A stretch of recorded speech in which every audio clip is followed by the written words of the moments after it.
Hello and welcome to the British Dapper, and today we're talking about the change in tie trends for 2023.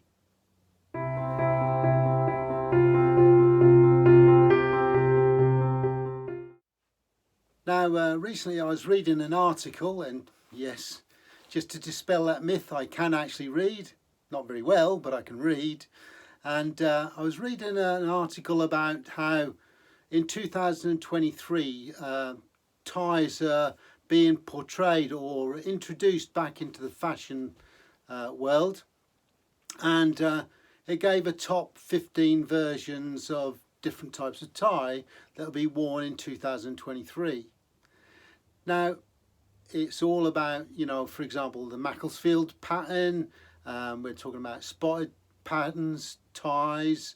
We're talking about wool construction over silk, along with a whole host of things. But the one that really stood out for me was striped ties. Now, striped ties have had a bad press over the last few years, and a lot of people have shied away from them, thinking or suggesting that it's more like grandad ties.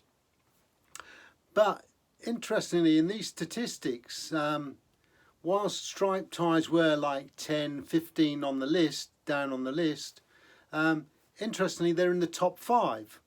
Admittedly, they are 5th, but they've taken on significantly since last year. So this channel and this particular video is targeting the reintroduction of the striped tie. Now, I understand that striped ties, they can look a little bit dated. That's true. And unfortunately, the width of the tie doesn't necessarily help. But if you get the right width of the tie, which is at the moment they're suggesting around about 3¼ inches width at the widest part of the blade, is a typical sort of length that most youths will still wear, besides the skinny ties as an example. Now, stripes come in very different forms as well. You can have broad banded stripes like this, regimental striped ties. You can have very thin, wafer thin stripes on the tie. I think you'll get by the end of this video where I'm coming from about the reintroduction of a striped tie. So when we're looking at ties, striped ties, and the increase in popularity of late, introducing a burgundy striped tie might go well with a navy suit, but using a pink shirt, pale pink shirt, lifts it a little bit and changes it slightly, and not a bad look, and quite a informal look.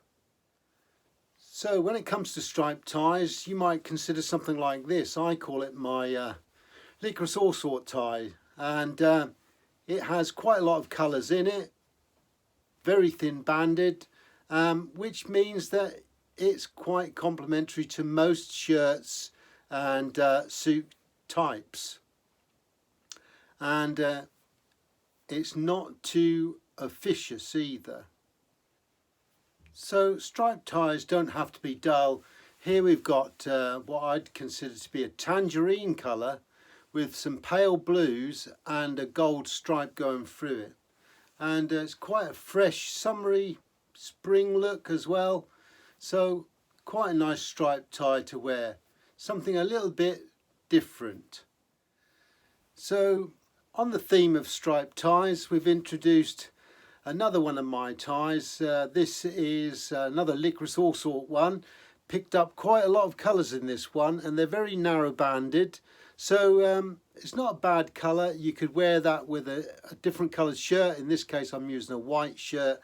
Picked up some of the lighter colours, the lemon colours and the pinks in the pocket square, just to add a little bit of fun. But if you felt that was too much, then just use a plain white handkerchief to match the shirt, and you've still got a really good look. So here's another striped tie. This time we've got a small motif on the actual darker stripe. It's another way of getting a striped tie look. grey as well as the blues. Although this is a charcoal suit, it does make the tie stand out a little bit. And again, if you were to wear it with a navy suit, it probably would go just as well. So yes, another striped tie. So we hope you enjoyed the video. If you did, give us a thumbs up. If you'd like to subscribe, then please feel free to do so. We love constructive comments, so if you'd like to jot them down below, we'll get back to you as soon as we can. Let us know what you think about striped ties. Would you wear one, and what sort of colours are your preferences? So until next time, take care.